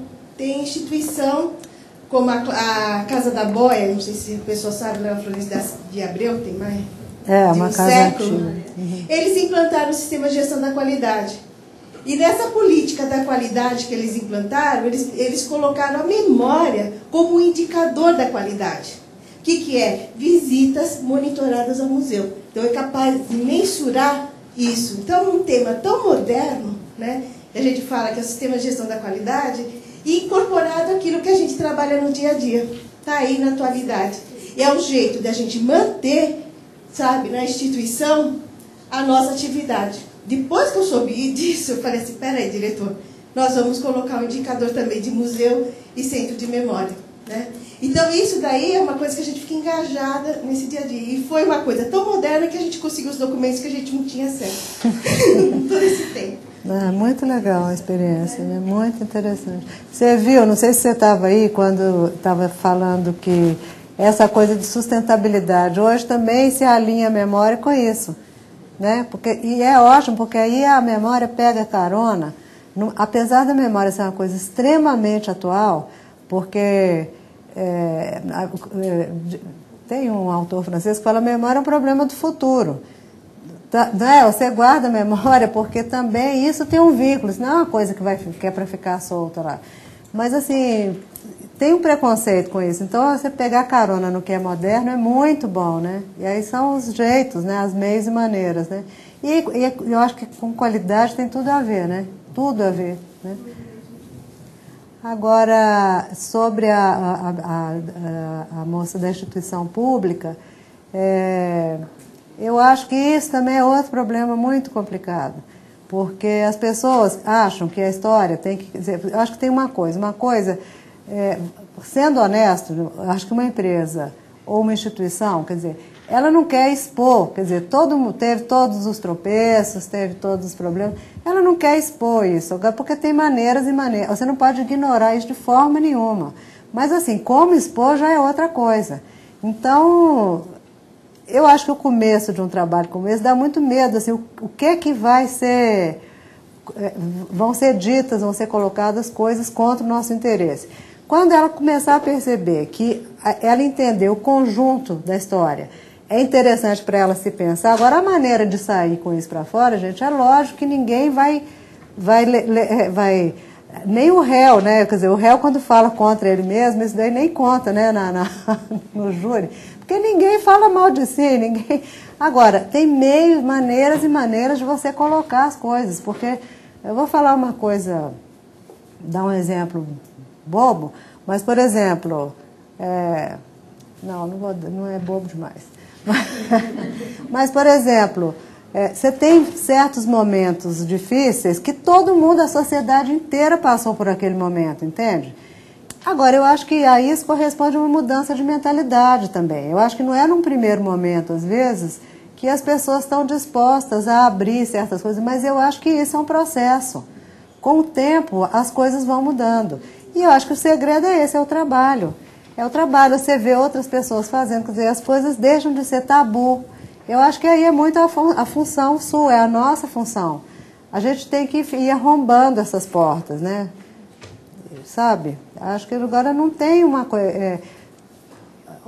tem muitas coisas, documento, os documentos, a memória, ninguém liga. Na hora que tem alguém que começa a mexer, já começa a criar... porque as pessoas também percebem que a informação é uma coisa... Por tudo isso, a gente vai passando por isso. Não tem como, porque é mais ou menos isso. Ninguém liga para os documentos, os papéis, aquela coisa que está lá meio espalhada. Na hora que falar, organizar a memória, alguém fala, poxa, será que eu vou conseguir? Será que isso daí vai me dar alguma vantagem? Então já começa a ter gente com ciúme dos documentos. Não adianta, é um processo. Você baixa a bola, vai, põe, como diz o outro, põe o ego no bolso e vai indo. E o seu trabalho vai falar por você, sabe? Acho que é isso mesmo. O que você está falando é o que acontece. Bom, eu queria agradecer em nome do SESC São Paulo, do SESC Memórias, a presença de vocês, a presença da professora Silvana. Muito obrigada pela palestra e esperamos vocês no dia 27 de maio com a palestra do Sérgio Burke. Muito obrigada pela presença. Eu também queria agradecer. Eu queria agradecer a vocês, achei que foi um público muito interessado e ao SESC de dar essa oportunidade para a gente discutir essa coisa que a gente fica tão isolado, né? Muito bom. Obrigada.